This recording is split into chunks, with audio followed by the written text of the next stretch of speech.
Okay. Well, I'm Jeff Towns. I'm a bookseller. I know Jeff well, and he's just asked me to have a few words with Alan, get some context before the play starts. So basically, me and you met through Wittgenstein, didn't we? Yeah, we met through a documentary that Radio Wales Yeah, documentary that yeah, I was involved with Nigel Cole a couple of yeah, years ago, yeah. and we had an interview with you in Sure. the Cardoma That's Cafe. right. Yeah. Yeah, and you were giving So us the yeah. background about Dylan and the Cardoma gang and So, like your background, did you do philosophy to start with? political theory and philosophy, Right. and so I've lectured in that. I've always known about Wittgenstein, but never really sort of. So when did you first know about it? Like when you were in the university, was his name bandied around in the philosophy department? It was at the time, yeah. Yeah. Even before that, when I was young, was growing up in Swansea, I'd heard about this philosopher. Really? Obviously, I didn't know No. who Wittgenstein was, No. but about this famous person, this famous Sure. philosopher. But it was only really, yeah, when I went into university and people started talking about the Wittgenstein, the Swansea School of Yeah. Philosophy. Yeah. Rush Rhys, obviously, Yeah. was Sure. was a Yeah. central character, and then really started investigating in from there. How many of you here know about Wittgenstein? Yeah, sure. I mean, it's strange because I can be sort of heretical now. He actually is possibly more important than Dylan Thomas. And on a global level, he doesn't give people as much pleasure as Dylan Thomas, but in terms of his importance as a philosopher, and so the fact that Swansea has got, I mean, your play probably explains this, but he liked Swansea, didn't he? He adored Swansea. He Yeah, adored Swansea, yeah. and I think hopefully you'll see some of that Yeah. coming out now in what really are a series of vignettes, and the scenes sort of reflect that, especially one or two of the scenes which were actually from Cwmdonkin Sure. Terrace, Yeah. because Yeah. he spent from 1944 to 47, whenever he Yeah. came to Swansea, he was in Cwmdonkin Terrace. Sure. And he was remarkable. He really liked Swansea. Sure. He loved the working class nature Yeah. of the town. Yeah. He loved proletariat Sure. people. Sure. And he stayed with the Clements up there. She was a canteen worker, and he could relate to them. And somehow he could relate to them more than he could do with other philosophers and very wealthy people. Sure. Sure. And the whole notion is that Swansea had a nicer intellectual ambience for him than Cambridge. He didn't like the academics in Cambridge, but when he came here, it had us more open, and when you first came to me, I had to try and work out whether Wittgenstein ever actually met Dylan Thomas, because Dylan read in Cambridge twice, but on both occasions, Wittgenstein wasn't in Cambridge. And then when Dylan came here, the only person he got to know was a poet called John Ormond Thomas, and he went into the philosophy department and had a row with Wittgenstein. So at least one, and John Ormond was considered to be a late member of the Cardoma Boys. So there's a little link there. But I was talking about coincidence beforehand. When Alan first asked me to start looking at this thing, another bookseller I know, a really good, high-powered bookseller, sent me a postcard, and it was a postcard of Swansea Guild Hall.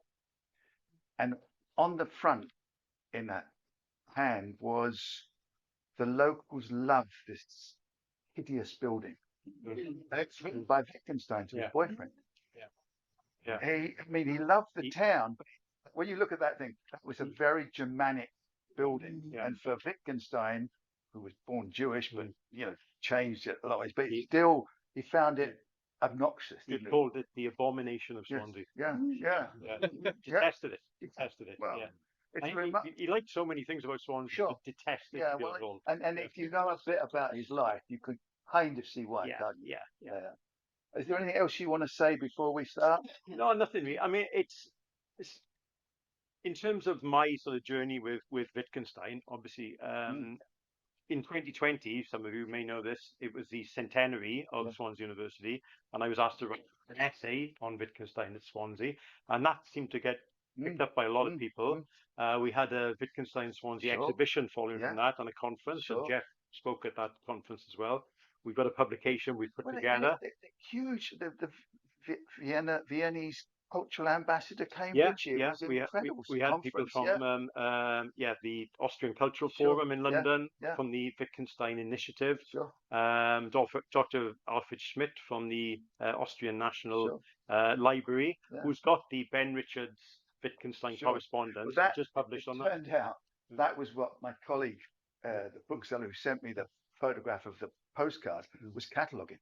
He'd got all these letters, like I think 200 letters from Wittgenstein to his boyfriend and 150 back, or the other way around. I mean, remarkable correspondence came up, and it was a London bookseller had it, but it ended up in it's in Vienna, and the detail on that is remarkable, because he talks about walking down to Putty, he talks about Caswell, talks about Langland, talks about the horses on Gower, the Gower ponies, which he loved, and there's also some amazing things that in 1946, on Boxing Day 1946, when he was staying in Cwmdonkin Terrace, he went down to Tumble in Carmarthenshire for the day. To have like a Christmas lunch down there. He also visited Nantgaredig, where Arian Davis, the poet, was down there. I'm really sorry. And also just another one or two things about Wales. In 1933, he was very friendly with Con Drury, who was a psychiatrist, and Drury used to do a lot of sort of work in the community pre-NHS. And he ended up in Merthyr. And in 1933, Wittgenstein spent 24 hours in Merthyr. Right? And that's a cracker. And then in 1939, which in many ways is even more remarkable, the day of the outbreak of war, 3rd of September, Wittgenstein was in Pontypridd. And the day broke out. He was staying in the Bridge Hotel in Pontypridd. And of course, you can imagine at the time, everyone talking about Hitler, and of course, as you know, they were in the same school in Linz for a period, and he's 6 days. Wittgenstein was in school with him. It's 6 days between them. There's a photograph. There's a photograph that's got young Hitler, and young Wittgenstein on it. The one thing I've got written down here is suicide. Suicide. Sort of loomed larm in his life, didn't it? 3 of his brothers. He was one of 8 children, and 3 of his brothers committed suicide. And the other brother, Paul, lost his arm. He was a concert pianist, and he lost his arm. And then there's a lot of works written, classical works written for left-handed piano, and they were written for Paul Wittgenstein. Really? Because he was a world-class pianist. He was the youngest of 8, Wittgenstein, but his 3 elder brothers committed suicide. And he had suicidal tendencies as well, and suicidal thoughts. I don't think in Swansea, because he was genuinely happy when he was here. And I think it was the more I read into it and think about it, I think it's a landscape. I think it's the people, there's the human geography, but it's also the physical geography as well.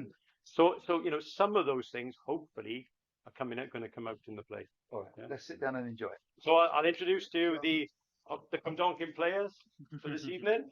We've got Jess, Brendan, James, and Alison. So I'll hand over to them.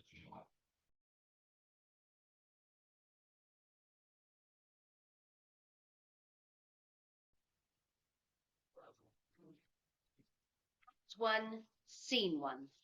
Swansea High Street Railway Station, 1940s. Noswaith Good evening. I am Professor Rivet, Philosophy Department. It is my pleasure and my duty to welcome you, be you novices or knowledge-laden, to Swansea, the university, and the town, as was. It is also my pleasure and duty to instruct you in the ways and methods of philosophy, from the ancients to the moderns, from the logicians to idealists, from ethics to epistemology, from metaphysics to aesthetics. But I also want to welcome you to, as I see it, the intricate, perplexing, and often disordered world of the practitioners of philosophy, the philosophers themselves. Therefore, let us celebrate the masters and a few mistresses, the inventors, the radicals, the game changers. And when I talk about game changers, and games in particular, there is no one more influential than Ludwig Wittgenstein. So, let our journey begin at High Street Railway Station, one dark evening in the mid-1940s. A wartime environment, and the arrival of a genius. Ah, Swansea. Sea, relaxation, reese, work. And it is not Cambridge. Am I glad to be here? Hello, sir. Mr. What Gone Stem, is it? Wittgenstein. And you are? I'm Perkins, sir. I'm your cab driver. Mr. Reese from the university asked me to pick you up and deliver you. Take you Langland Road, down the Mumbles. I assume that is correct, sir? Yes, thank you. That was good of Reese. I will be with you outside shortly. No problem, sir. At your convenience, sir. Take your time, sir. Take your time. Take your time. Time? What does he mean? I will take whatever time is needed to get to where he is outside the station. Time. Questions of time. Do trains run on time, or do they run on rails? Or is it both? But how can one thing run on two separate things at the same time? Both are correct, but both are different. One question, two responses. I need to answer that more precisely. An enjoyable journey. No one bothered me. No talking. That is as I prefer it. Means that I have no obligation to respond. A beach offers hope. One can understand movement by observing the sea. It ebbs and flows. It operates to another natural rhythm, a non-man-made routine. It does not answer to anyone. Why is life so predictable yet so unknown? So much in tune yet so atonal? Open to interpretation but so often fixed and rigid? The sun and the moon are with us each day.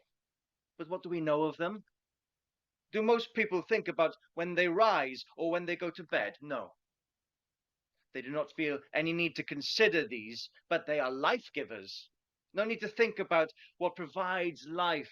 How can they, be so naive, so ill-informed? I must ask Reese. Nothing is straightforward.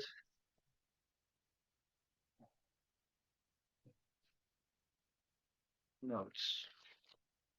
Notes for what? Notes towards a conclusion?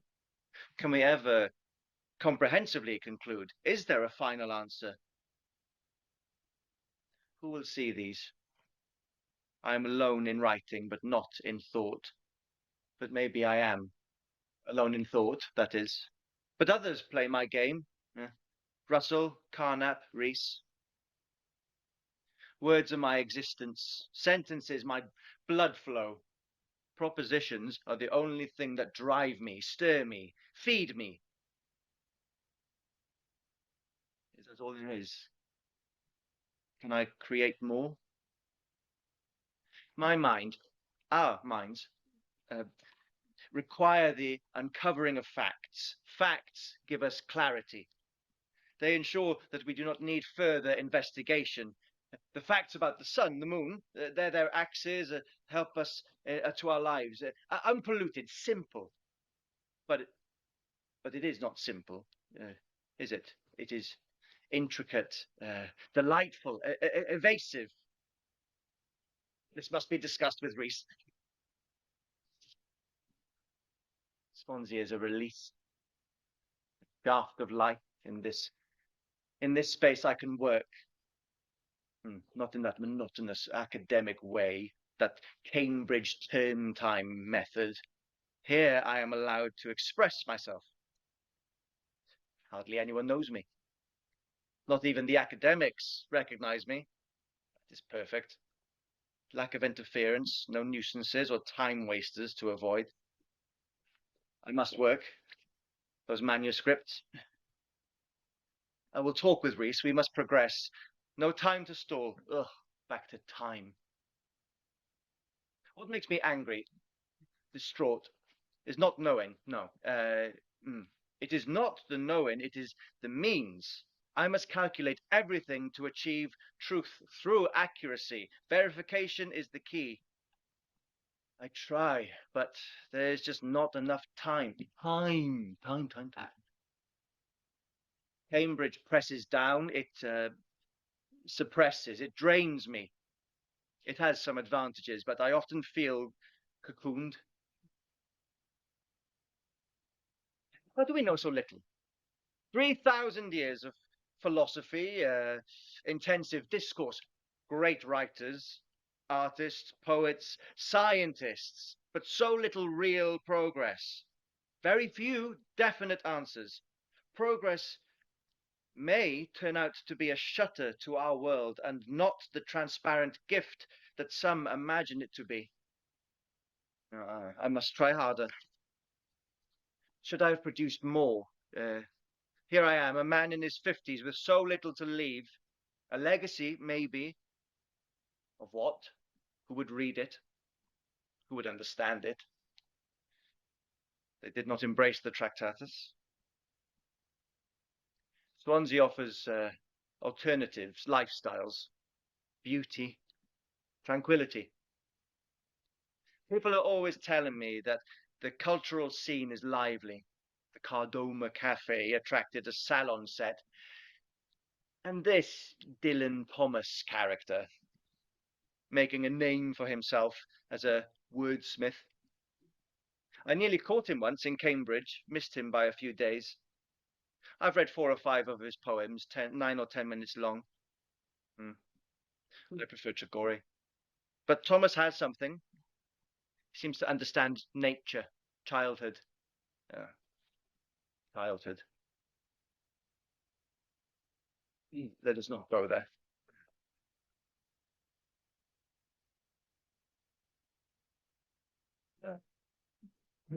Rees is developing his thought. He is forging a reputation. This is a healthy domain. He'll foster some young people, take matters forward. I should go, I think. I think, therefore I am. Descartes. Dearly departed Descartes. I mention him, though I never really read him in any detail. I know that I am here in Swansea railway station. Wartime. Why do people do it? Fight, that is. A waste of their physical and mental capacities. We fight because we do not understand. The answers are not complete. They must be completed. Truth, facts, understanding. Oh no, what's the name of the Prosser, Porter, Popper? Skins, that's it.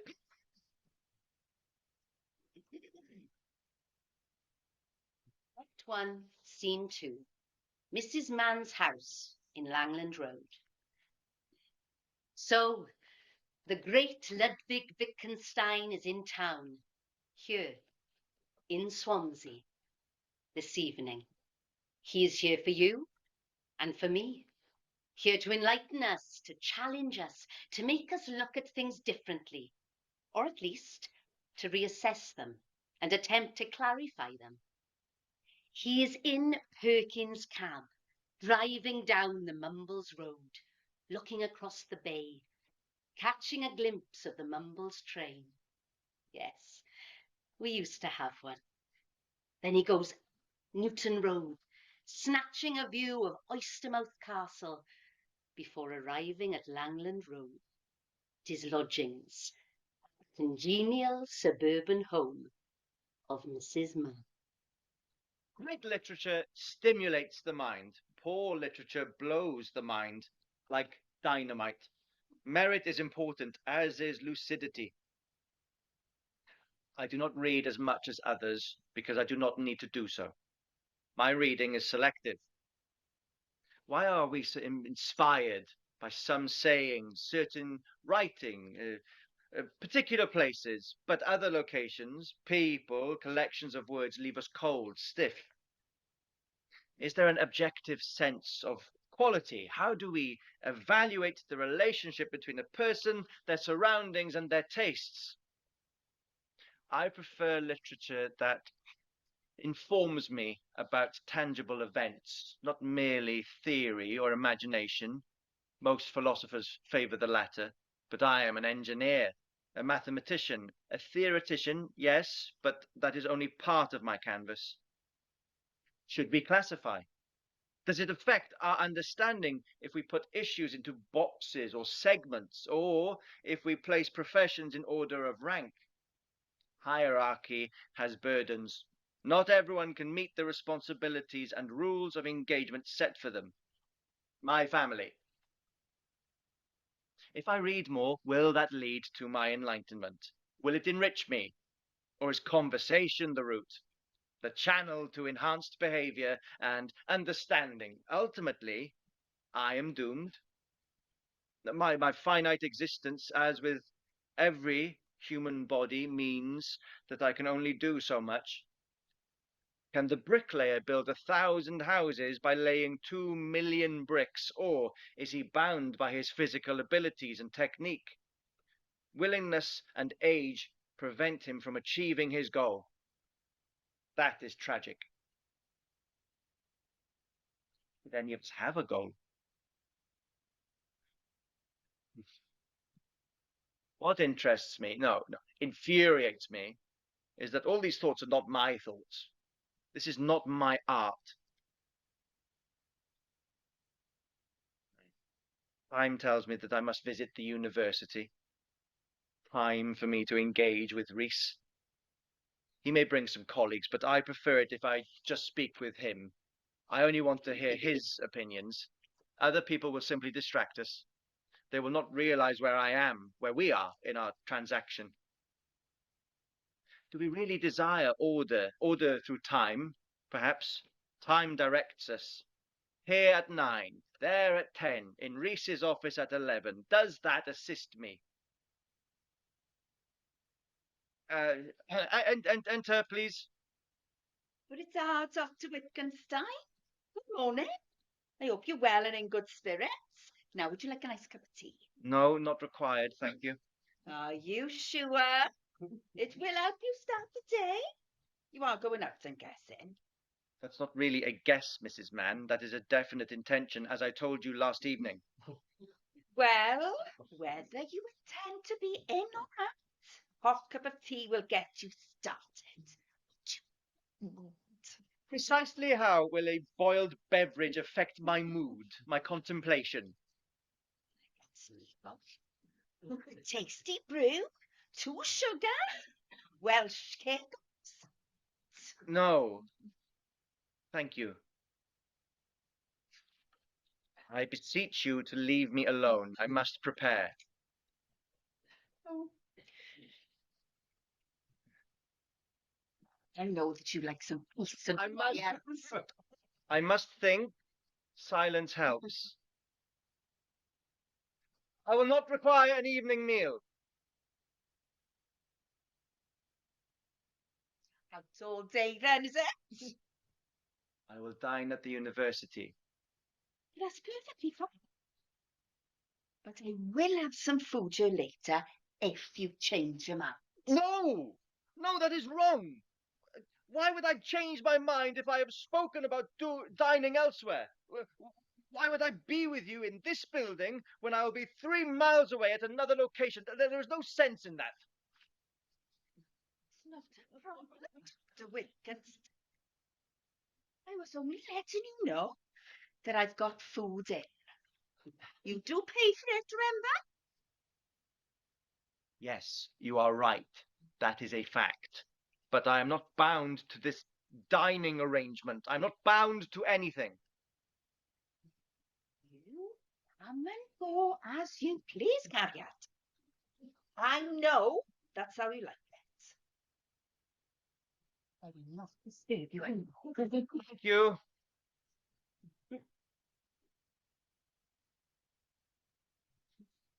I must go. Hey, Need to take a long walk to think before I see Rees. Work must be undertaken. Rees must listen to me. I have ideas and questions. He must accommodate me. I cannot waste this vacation. Time is precious. Only Rees understands, or attempts to understand. I find that Swansea minds are more open than those of the pretentious dons who punt on the cam. Far fewer egos. To Rees and to work. Act 1, Scene 3. Carwyn and Rebecca on campus.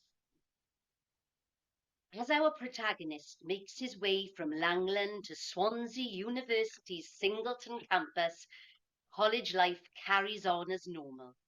Lectures, seminars, reading in the library, conversations on the footpaths, liaisons in the park. Yes, it all went on then, as it does now. Two exceptional students, Carwyn and Rebecca, are part of this tableau. Full of zest and inquiry, these students of philosophy have a plethora of questions to ask, many of which remain relevant today. That's another lecture over and done with. Yeah, only 2 more before the weekend. How much of that did you understand? Everything. Logical fallacies always confuse me. I know I should read more on that, but I'm so busy with all the other things that we've been asked to digest. Right. So, what do you make of this Wittgenstein fellow then? Every time I see him, he appears to be shadowing Rush Rees around campus. He definitely seems to be an odd one. A bit like his writing. Yeah. I am surprised though, that he doesn't want to talk with us. Well, that's his nature, so people say. Quiet one, he's something of a recluse. And he likes the fame and the adulation, I'm sure. Like the rest of them. What we should aim for. What? Fame and adulation and an entry in Encyclopedia Britannica, perhaps. But I would hope for fortune as well. Fortune alone will not pay the bills. Is that what you want, though? Isn't academic knowledge and the accolade of your peers enough? Yeah. Don't you have them all and more? I mean, why limit oneself? Why accept one prize? But is it a prize or is it a poison chalice? Yes. You and your bardolatry. I told you before you should have concentrated on English literature. I mean, why did you choose philosophy of all the other subjects? To get the answers, I suppose. The answers to all those questions that rattle around my grey matter. So have you got them? The answers to these mysterious questions? Some, but not all. Can you have them all? Yeah? That is if you read Wittgenstein. Well, I've yet to do so. What? You read Wittgenstein. Ah. I started. Yeah, I know. It didn't feed me enough. It didn't gain my nutrients from within its pages. Listen to you. You think Wittgenstein was a chef? For the mind, he probably is. It's just that my taste buds didn't take to his specific flavours, his quirky ingredients. Meaning you must get them elsewhere, I suppose. Marx, perhaps, or Locke, Plato. I'm more attuned to Eloise or Wollstonecraft. Ah, of course. The ladies. The underrepresented women. Indeed. But in the great scheme of things, we must ask ourselves one vital question.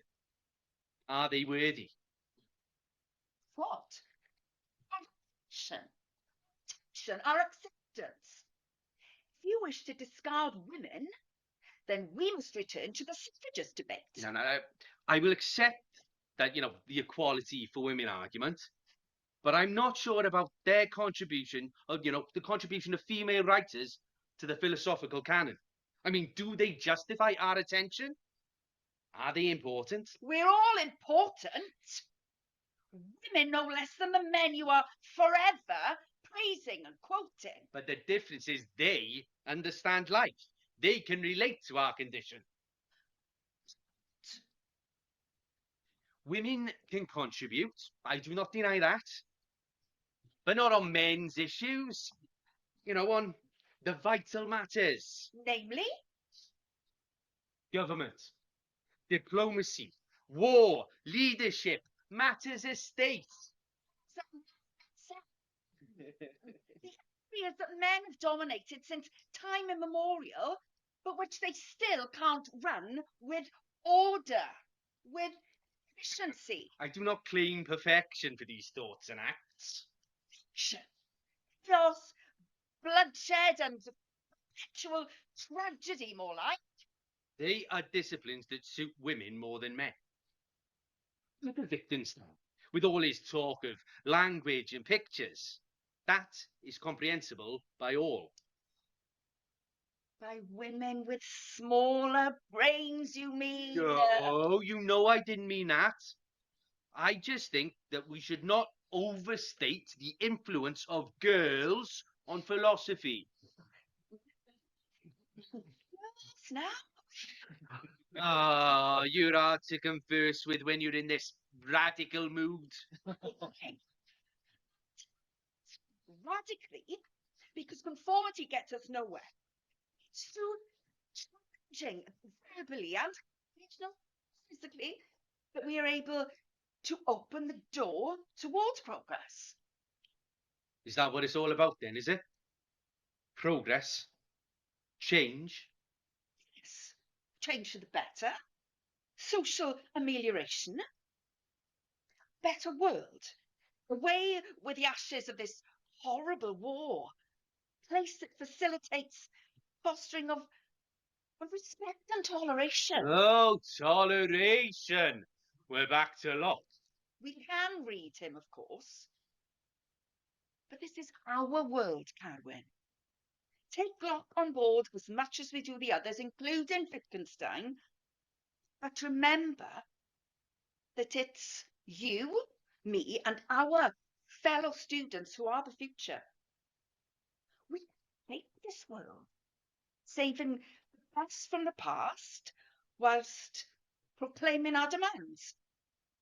Hope, peace, equality. You dreamer. I am. I do not reject that. But it's dream, and to be defeated by those who you know wrong, who you know have failed.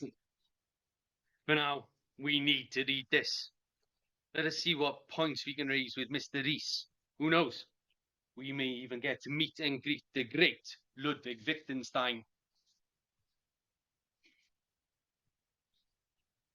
Act 1, Scene 4. Rush Rees's office at Swansea University. Swansea University. Here. Us. Wittgenstein's occasional home. Or perhaps, deep down, his favourite other home. From which other place he called home at that moment in time. If that makes sense. His friend and former student, Rush Rees, is here. A commanding philosopher in his own right.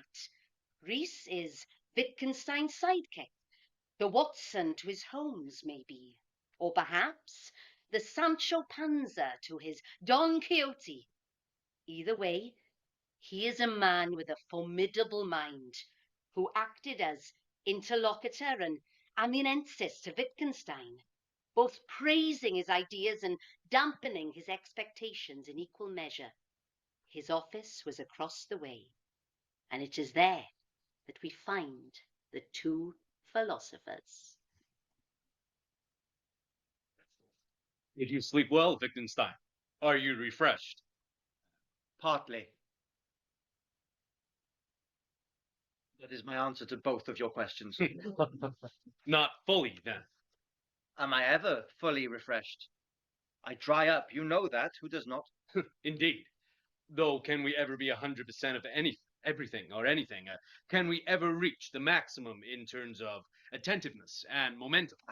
But if we do not try, if we allow ourselves to too much latitude, then we will never succeed. Tell me honestly, do these conversations help or hinder? Help, of course. I'm pleased. They aid me as well.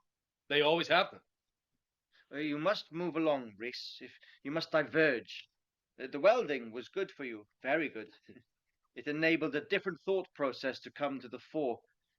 You are a man who is studious, yet your nature and intelligence allow for flexibility.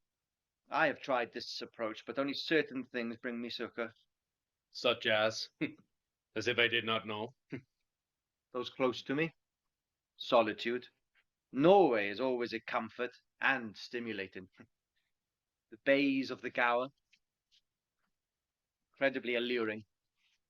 A combination that nurtures your work, your writing and teaching. But is it enough? Should I have published more? The Tractatus now represents just one stage, only an epoch. I thought it would have been the final word, but things alter, unfortunately. So you must make more materials available. With your help. You have it, of course. But the timing, the moment for release, must be yours. I understand. But it must be perfect. This time there cannot be any penumbras. There will forever be grey areas. We accept that, don't we? No, there must not be. Their existence must be scratched, eradicated. We need a transparent code for language, for reading, for philosophy. Though that is the least of my concerns.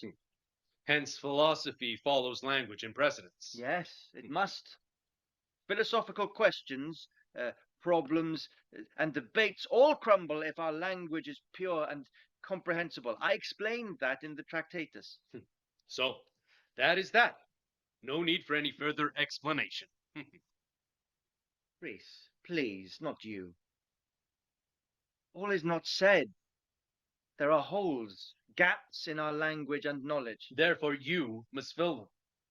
Use your pencil to fill in the blanks, to join the dots. Look for more evidence. I told you before.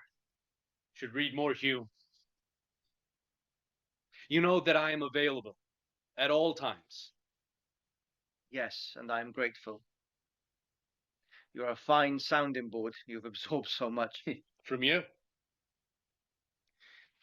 What is missing? What further tools do we require to slot it all together, to stoke the cognitive fire? Do you mean words, grammar, thought? What components? All those, and so much more, I feel. Does this open the mental passage? What, my time with you? My moments in Swansea? Yes, all of that. Think of it as the package that assists inquiry. But is it the right package? Yesterday I walked along the seafront. I was not sure if the tide was ebbing or flowing. Why didn't I know? That is basic. But not straightforward. You would have needed to observe the sea for quite a while. Or you could have asked the fishermen. No, but I should have known. That is a fact. The movement of the tides are set. Our knowledge of gravitational forces allow us to produce tables. We can use our clocks and watches to visualize the movements. The sea is not static like the clouds or time itself. I should have known. One cannot know everything. Why not? Solve that one, or ask one of your students to do so. These issues, problems, dilemmas must be solved. Then I must write down the answers to display them to the world. Everybody should know whether the tide was making its way towards us or whether it was departing us. Everybody. Education and inspiration could be the solution. Socrates was trying to get people to reach an understanding that was their own. Know thyself. Do you want a drink? Some tea? He said the same as my landlady. A simple question. But is that your role in life now? An academic, an intellectual asking me if I want to drink some tea? Reese, my fine friend, you are becoming so Welsh. Right. No tea. Let us just continue. Do we have anything to say? And if we do, can we say it before that tide turns? Is that what bothers you? The tide?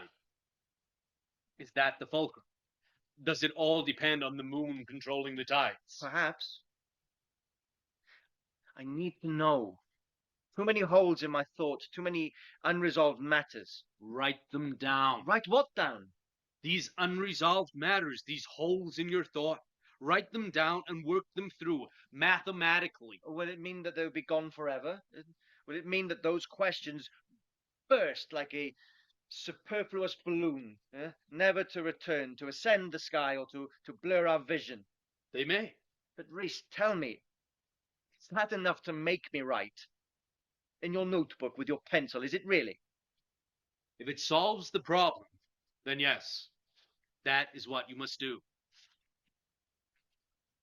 Did Schopenhauer? Why bring him into our dialogue? He will have seen those tides. He will have contemplated their schedule. Schopenhauer will have worked out the ebb and the flow. But it would have been a different tidal pattern, unless he visited Swansea. No, the place would have been different, but the scientific variation remained the same. The water would not be the same. Its chemical makeup would not be that of the water that you saw last night. You are wrong. The chemical components are the same, but the actual drops of water and how they are affected by elements around them are not. At least we think they are not. Does this have any bearing? Of course. We are human beings with similar genetics, but we are completely unalike. Completely. Well, in most aspects, yes. We must divide sameness from similarities. But will that answer your question? Your dilemma as to which cycle of the sea you observed? It must do. There are only two options, either in or out. So now, all questions, all problems must be stripped down to fundamental binary positions. Do we use Occam's razor? No, we have confused ourselves and others for millennia. Let us not look for things that are not there. The tide is a perfect example. In or out. No hidden agenda. No third choice. No magical element. Purity. That is what we must tell and show the world. That is our duty. Now we're getting somewhere. I shall propose tea more often. These conundrums and your solutions must be enunciated. This is your next major work, Ludwig. Will it be? Am I washed up? Like those tides. Sometimes at Cambridge, I feel cornered. Here in this environment, I am liberated. I sense that I am attempting to break free of the bondage. Of which Rousseau warned us. Stay here then, as long as you like. I am limited, tied in. My time in Swansea is precious. And it is appealing to imagine that I could spend more days with you in this milieu, but there are matters that I must resolve at Cambridge. Wittgenstein, please write. The world of philosophy needs you to present more in literary form. Students in years ahead, they can read you, interpret you, refine you. But how can you refine facts? They exist, they are. Does that mean that your work, our work, is set in stone? Facts are facts, Reese. There is not any refinement required. Will you dine here today? First drink, then food. You and Mrs. Mann are alike in so many ways. I simply wish to ascertain whether you will join me in the common room or if you have other plans. Almost certainly. What? Both. They'll be serving lamb this evening. Lamb in Wales. A certainty, like the tides. Do you wish to work more? Or are you tired? Did you get some sleep last night? A minimal amount. Minimal. Which is, Several hours. It is not a debatable point. well, you can always sleep on that chair over there with that one for your feet. Or, go back to your lodgings for a period. Neither will be necessary. We must crack on with work. Then, further down the line, after tides, Schopenhauer, Rousseau, words, sentences, commas, asterisks, and mathematical equations, we will move, logically, onto lamb.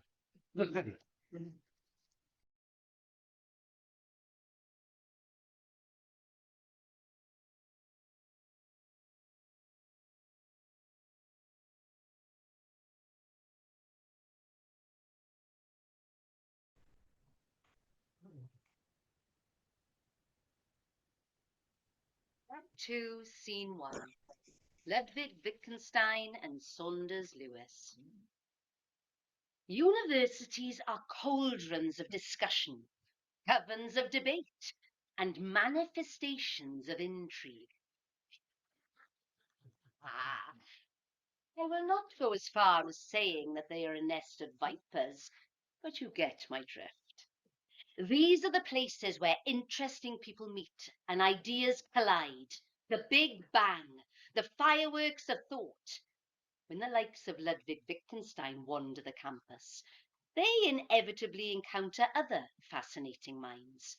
Some ignore them, some seek to engage. Few know who the curious-looking man is. Others are oblivious to his greatness. So, what are we to expect when, one moonlit evening, Ludwig chances upon the dramatist, literary critic, and prominent political activist, Saunders Lewis? Os oedd dda? Beth yr amser?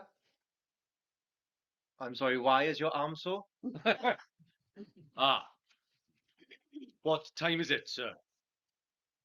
Time. Time is only relevant in certain circumstances. I must remember that. Ar ddeath coch. Da iawn. You must ask somebody else. I avoid timepieces. A bold idea. I like that.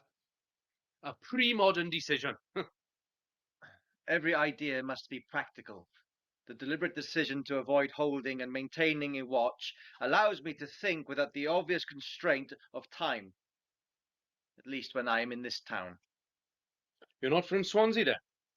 I traced the accent. Germany or Austria? Austrian by birth. The land of Mozart and Gustav Klimt. I knew him. Klimt, that is, not Mozart. Naturally, that would be impossible. You're not that philosopher by any chance, are you? Wittgenstein. Yes, that is me. A great pleasure to meet you. I'm Saunders Lewis, formerly of the Welsh Department. I'm here to visit an old colleague, a trusted friend. I do not work here. Perhaps that is a pity. You were visiting Rush Rhys. I'd heard about your relationship. He is a fine man and philosopher with whom I share many considerations.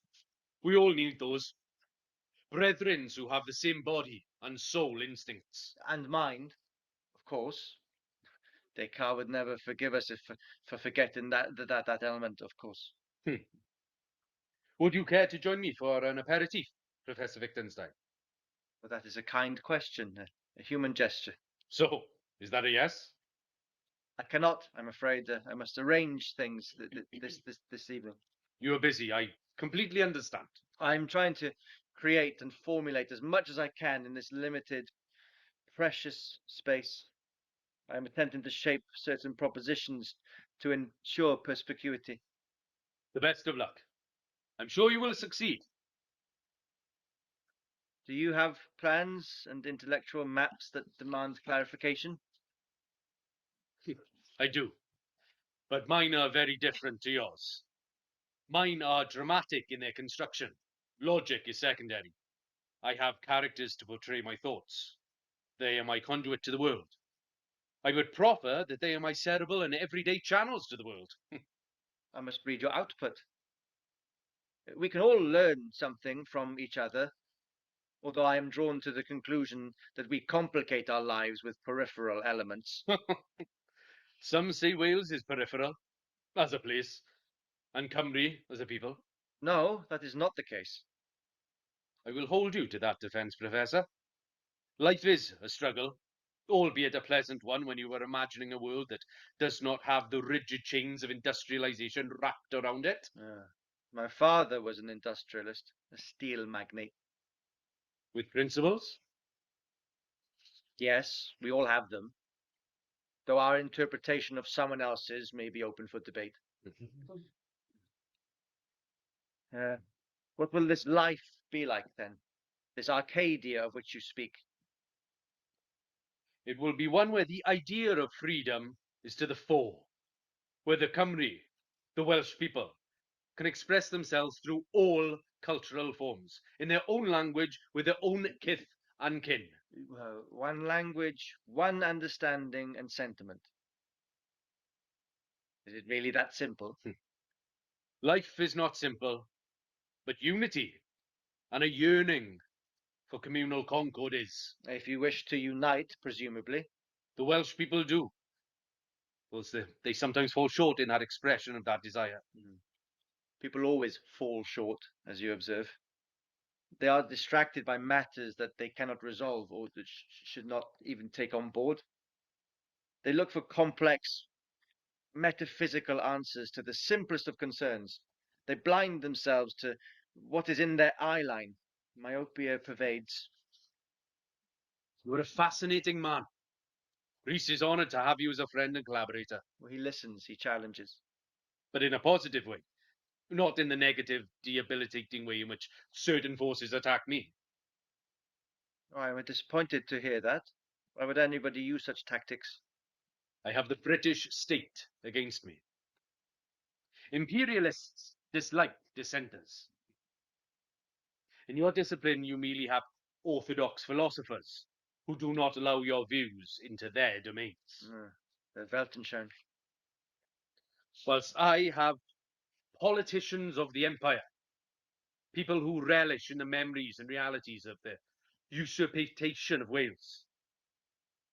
Sadly, there are some of you who pledge their allegiance to those very leaders who suppress us. So, it is political history that acts as the center point of your ideology. History is today. Without a sense of real, tangible freedom, and without well-lit path ahead, the ghosts of history will remain the opponents of my people. Beautifully contended. Dramatically, but gracefully espoused.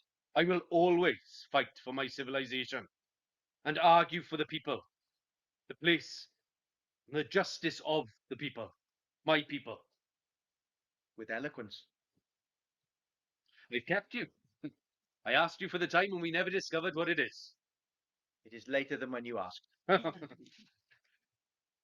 I'm uninformed regarding the time, but I've been enlightened by our crisp dialogue. Will you be here long? Without a watch, I cannot say. In Abertawe, I mean. Oh. A short period more. I've been here several weeks already, but I have commitments elsewhere. Perhaps we will meet again, sir. I certainly hope so. With that, I will concur. Hwyl fawr, Professor Wittgenstein. Thank you. And goodbye, Mr. Lewis. 2, Scene 2, Cwmdonkin Terrace. Wittgenstein arrives in the uplands, Swansea's bohemian neighbourhood, home to writers and wranglers, also home to the Reverend Winford Morgan, man of the cloth, and his dutiful wife, Mrs. Morgan, plus their neighbours, Mr. Albert Clement and Mrs. Mary Clement, caulker and canteen worker alike. Just across the road is the property that for 23 years housed the Thomas family. Their son, Dylan, has done well for himself, publishing his poetry and working for the BBC, wouldn't you know? That is something special. Ludwig would lodge at both the homes of Reverend and Mrs. Morgan, and Mr. and Mrs. Clement, and would spend countless hours sitting, eating, conversing, and arguing with the Reverend in particular. Ludwig was comfortable and at ease in Cwmdonkin Terrace, where he was extremely well fed at the hands of Mary Clement, and where the Clement daughters, Barbara and Joan, gave him an affectionate sobriquet. You were looking glum today? Glum. Well, I am concerned. Perhaps my face is writing that word in your mind. It is an era of war, of great loss. Yes. Very sad times, but we must keep going. Your food is nourishing and plentiful. Thank you, Vicky. Eat up now. Yes, yes, I will eat my required amount and it will invigorate me. That's right. And you'll then be able to scribble things in that old notebook of yours. Well, I write when I need to, but speech is my primary tool. If people listen, then ponder. That is easier for them and for me, rather than seeing them reading and dismissing or misunderstanding the meaning of the message of the words. Girls in the canteen something, and they listen. Say to Clement. Listens to me most of the time. But if they write something down, so you rip it. But is the message communicated? That is the fundamental question. It is the same with me from the pulpit. And your pulpit allows you the power base for your sermonizing, Reverend. My pulpit is your lectern, Ludwig. But you preach and I teach. A world of difference. Your vertical instruction contrasting my horizontal interaction. We both pass on our knowledge in good faith. But I deal in facts, not assertions about other lives, beyond this one, which I am living and experiencing. Tea, Vicky. Reverend? My God, our God, is all about truth and compassion for all souls. Compassion through death and sacrifice and ridicule and humiliation. Through giving his only Son to shine light and to show us the path. The path to where? Salvation and a better eternal existence. Here or here? Everywhere, Ludwig. Omnipotence and omniscience. It is the belief in improving our lives through immersing ourselves in the ways and teachings of our Lord. Belief? On what basis? Is it scientific, mathematical? Are we considering a God, a Lord, as you say, who has worked out detail? Everything is worked out. It cannot be. Too many contradictions, so many misunderstandings. Not if you believe, Ludwig. Turn off your tap of curiosity, Ludwig, and have faith in our ultimate destiny. Which is what, Reverend? Submission, subjugation, or merely a state of false consciousness? A true mind, Ludwig. A free existence in a world of unbounded beauty. Impossible without understanding, inconceivable without knowledge and certainty without science, mathematics, and the clarity of language. But the Bible provides those answers. The words of an ancient esoteric text. How can that possibly relate to the language of modern life? The discursive game that you and I are playing now, in Swansea, in Wales, in the middle of the 20th century. It applies across time. It is an infinite set of judgments. But it does not provide the answers. We may never know the answer. We cannot stop asking the questions, Albert. It is the same as your work. You are continually repairing the ships I am locked into my world of pondering the problems of language, talking with Rees, making notes, seeking to understand. Your work is unfeigned. It is invaluable. It is practical and fulfilling. Mine is temporary. It is absorbing but frustrating. And the Reverend must believe in his distant Lord to satisfy his soul and those of his parish, but it is not solid. It is symbolic. It is like the chocolate that melts in my cup of cocoa. No, no, no, Ludwig. It is my inner understanding, in my head and in my heart, and yes, in my soul and the souls of others. That is insufficient, Reverend. You cannot command people to walk along the tightrope with their eyes closed and then tell them to have faith that they do not fall to their death. We must have certitude. You think you know, but your thought, your belief, is like the mist. It drifts around us, but it lacks substance and solidity. I have peace of mind, Ludwig. Something you appear to lack. That's your answer. To life, to everything. And you, Albert, do you have peace of mind? Sleep well, if that's what you mean. Like a log. Well, you have clarity and understanding of your role. That is why. I have not. And he certainly cannot, because his book contains a large dose of mythology. They are mystical, undoubtedly, but they are not mythological. How can you say that? Those stories eschew facts. Their purpose is to instill imagery into the muddled minds of their adherents. The Ten Commandments are not imaginary, Ludwig. They are God's instructions for our lives, the actual words of God set in stone. Oh, so where can I find these stones, Reverend? Please tell me their location. I will travel to view them. I shall take... He can capture these stones on film. You know that they are hidden in the Ark of the Covenant, Ludwig. It comes down to belief through knowledge, or vice versa. An impossibility without facts, data, statistics. You cannot convince me of this loose, ungrounded system. Sadly, that is your loss, Ludwig. Though there is still time for you to accept the Lord, he doesn't go anywhere. Do you believe in God, Ludwig? Yes, I do. But the difference between what you believe and what I believe may be infinite. I admire Leo Tolstoy's magnificent work, The Gospel in Brief, in which he strips away the supernatural miracles and informs us about Jesus' role as a teacher, as in the Sermon of the Mount. Here he is conveying principles and values which can assist us practically. No sign of a burning bush, or Jonah surviving in the fish's belly. God, don't know God, I must get ready for my shift. I know that is real. If I'm late, the foreman will dock my pay, and Mary won't be amused.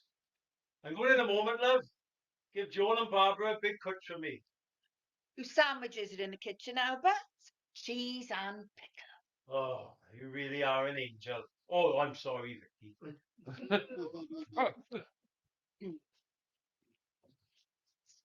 Act 2, Scene 3, the famous photograph. Though Ludwig was content spending time with the inhabitants of Cwmdonkin Terrace, he was delighted when his partner, Ben Richards, decided to visit Swansea in 1947. Apart from wishing to spend time with Ludwig, Ben also wanted to see the sights of Swansea. Hence, they would venture to Mumbles, Gower, and around the urban areas.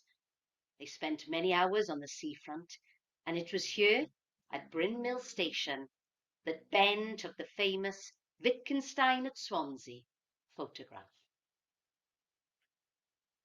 Told you it was impressive. You did. And as ever, you were right. The Mumbles train stops here, and it is so near to the beach. Up there is Bryn Road, where I first stayed with Rees in 1942.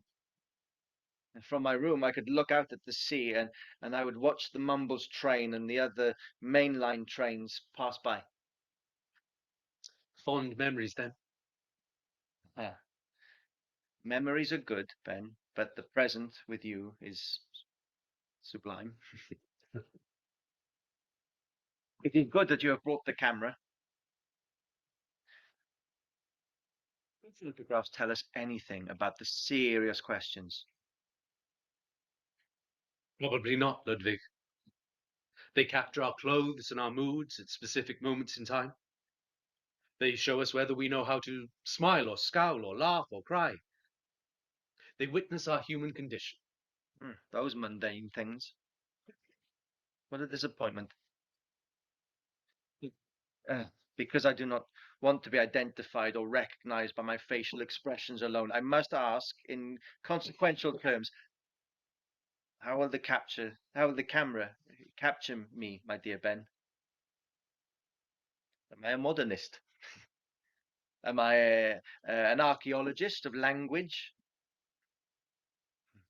Am I an Austrian man who is a long way from the city of his birth? Am I a philosopher, a mathematician, or an architect, or a teacher, or a gardener, or a hospital porter? Am I one of those, or all of them? Can I be all of them? Substance of semantics. What will I choose? If we bring it down to emotions and outlooks, then am I a man of sadness or a man of joy? Will I be remembered as a man of joy? Will I be remembered at all? And if so, in what form? This architect from Austria, this logician from Linz, this scholar from Cwmdonkin, this advocate of cognition from Cambridge, this philosopher of mind from Manchester, this splendid photographer's subject from Swansea. And I will capture you in all your guises. Will it be authentic? Will it reflect the inner Ludwig? Or will we merely glance the outer Wittgenstein? The Wittgenstein of the stage, of the lecture theatre? Will that depend on who sees it and who interprets it in whatever way? Oh, dear Ben, you suggested it may come down to a question of credibility. Their eyes against mine, or against ours, as we are here at Bryn Mill Station, Swansea, at this moment of time, in AD 1947, is that so? Possibly. You understand these matters better than I, Ludwig. What do you think? What do you want? Shall I take the photograph or not? Oh, you must, Ben. Then I shall take one of you. I can also be a photographer. It is another of my guises, as you say. You should try to project an image of yourself that you want the world to see. Back to authenticity, are we? Yeah. Project myself. I will try. You must capture the imminent Wittgenstein, Ben. How is this? Definitely not. That's blasé. But that's better. But try to look somewhere in between those poses. That's it. Hold that. Don't move.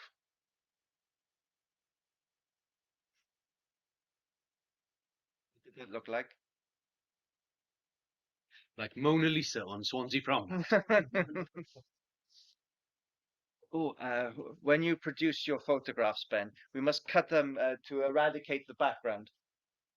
No, I disagree, Ludwig. The background is perfect.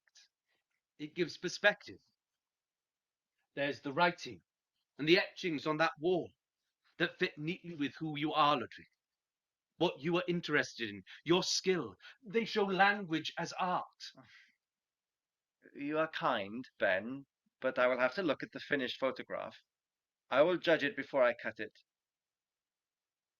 But I like the idea that the languages and symbols of other people behind and around us, So we may keep this photograph just as you took it, if it pleases us. Will you mimic my position, Ben? No. I cannot mimic you, Ludwig. You are unique. We're all unique, Ben. You most certainly are. You have a beautiful mind and body, and are so sweet. To me, you are a satyr. Danke her, Dr. Wittgenstein.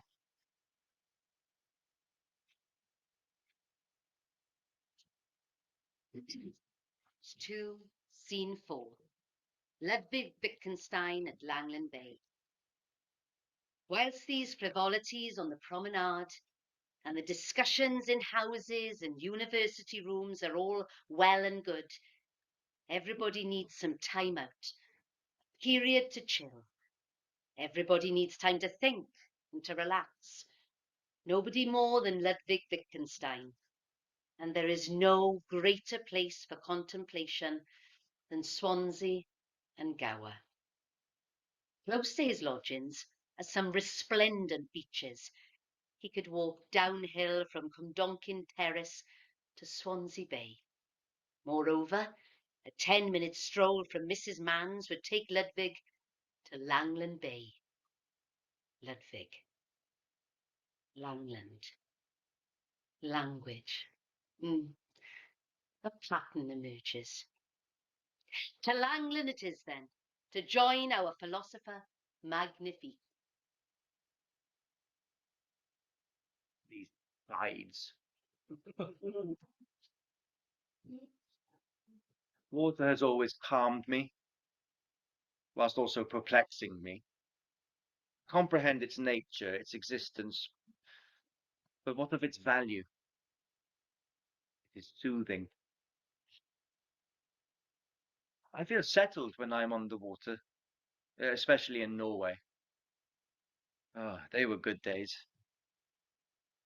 I also feel a sense of comfort when I look out and see that turquoise blanket somewhere to allow your body and thoughts to float. A damp but pleasurable bed for contemplation.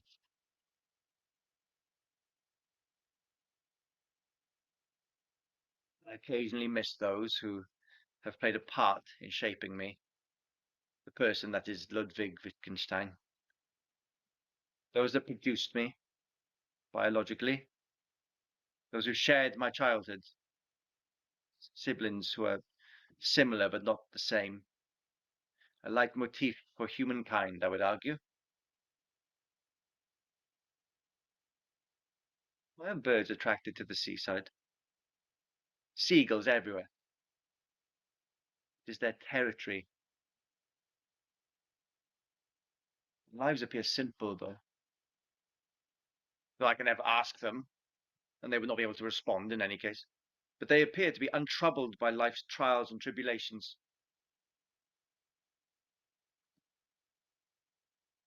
Reese would have accompanied me today. He's a sturdy prop. I would never term him an acolyte, but he listens to me and finds me bemusing and stimulating in equal measure. That is good for me. I find it hard to communicate with most people.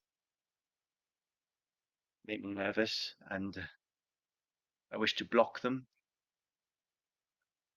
They look at me with some curiosity, quite often with unwarranted disdain. That is unpleasant, but they do not know me. They merely judge me at face value. That is a speculative verdict. I'm happier solo. Most of the time.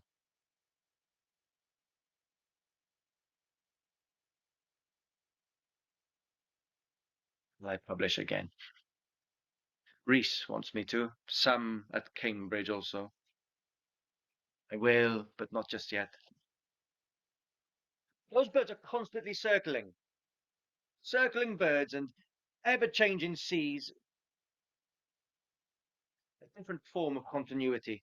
but their actions represent a sense of continuity through generations and imitation. It is certainly not stability or stagnation. The lamb from yesterday was splendid. Reese devoured it. I wonder what seagull tastes like. My mind is my camera. This creates my pictures of my world. Ultimately, how can I make others aware of my view of the world? Are my facts their facts? They must be, but their understanding is not my understanding. There are too many imperfections. I need to know whether I see things that they do not. Do I experience matters that bypass them? Naturally, it is my choice if I walk into the water. I will get wet. If she is alongside me, then I know that Mrs. Mann will get wet at the same time. But is her experience of the water at Langland Bay the same as mine? It would be different water, as we have established, but would she have the same feelings as I do from encountering the texture of the water? It would be at that moment, however, that she would come up against her greatest task, to put all her sensations into words that I could understand. Not those seagulls, they cannot understand or speak, but I can. My work is my life. The chain around my ankles. Can it be solved, this riddle, this raison d'etre?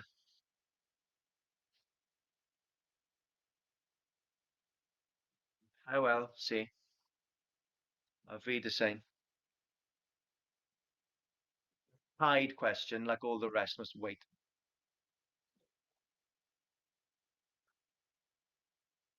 Act 2, Scene 5. Swansea High Street Railway Station, 1940s. Departure. There are times when every one of us must depart Swansea, to see loved ones or for pastures new. For Wittgenstein, leaving Swansea meant a return to Cambridge, back to the half-loved, half-hated day job, away from the beaches and back to the quads. He knew, or he assumed, that he would soon return to this ugly, lovely town that both inspires and at times infuriates, that refreshes but sometimes restricts, can be a breath of fresh air if the wind is blowing in the right direction. So what? Ultimately, is it about this place? Our place. This town that became a city of song, surf, and a little bit of swearing. A city of poetry, prose, and philosophy. City of invention and innovation, but not of innocence. A city of festivities and occasional frustrations. A city for you, a city for me, a city for Ludwig. For now, he departs. 12:35 from Swansea to Cambridge via London. I so wish it was the 12:34. That would be more precise and sequential.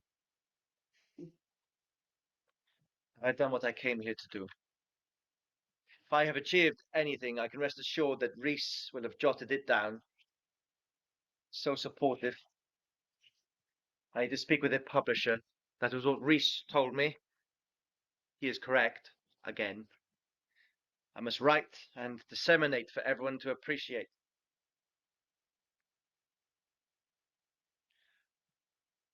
Objects are important to us at various times. Do I need this to get on that train? Do I require it if an inspector asks me to see my ticket? No. And no. But it may be crucial if my shoelace snapped, so it has a meaning and it has importance, and I cannot put it to one side. I must keep it. It will be needed, perhaps, very soon. Travel has played a key part in my life. I do not like to stay too long in one place. It makes one creatively parched. I will be back in Swansea soon, assuming that Rhys remains here. He is my point of contact, my kindred spirit and soul, good companion, I feel. It is in, arrived and ready to depart on time. Is that an analogy for our lives? Will we depart this mortal coil on time? It may well be a time that is not of our reckoning, but would we wish to live forever, to extend our lives? Would we learn more, think more, write more, lecture more? Can we do so in our limited time on earth? It is time. I have said farewell to Rhys, to Mrs. Mann, to the Morgans, to the Clements and their delightful daughters, even to the sea. Did I remember the seagulls? I will return. I like this place. It is not pretentious. A town that reflects reality, with a quite beautiful hinterland. Rhys likes it too. That is vital for his happiness, his ideational process, and our friendship. London it is. And then on to Cambridge. It takes several hours. I may get some sleep. I didn't manage too much in Cwmdonkin, nor did I during my time in Langland. Too many thoughts, not enough time. Never enough time. But I must confess, I am glad that I have been here. He turns around and smiles as the light goes down, and an image of the famous Wittgenstein photograph taken in Swansea appears in the background.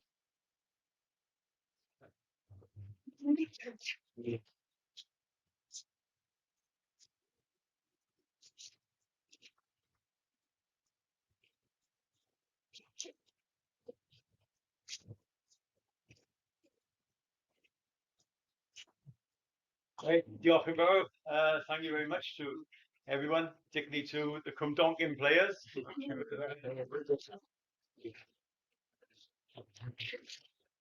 Thank you for everyone who zooming in from various parts of the world, various countries, some near, some far. Neath, but all of Yeah. Come from all around, man. Two people from Gosainan, we believe, as well. I'm not quite sure about those. Oh, they're mad. If anyone's got any questions for myself or for the cast, obviously we can answer those either now or informally as we wander the house and wander the bar. So, so please feel free if anyone's got anything. Or we just, I think they're all in need of a drink, I'm sure. Yeah. I think Brendan needs the drink. Brendan, I think cocoa, isn't it? Yeah, cocoa for Wittgenstein. Yeah. Okay, thank you to everyone, and thanks to Jeff for being on the camera. Thank you, Jeff. Connecting us. Done. Well done. Very good. Great. Yeah. Yeah.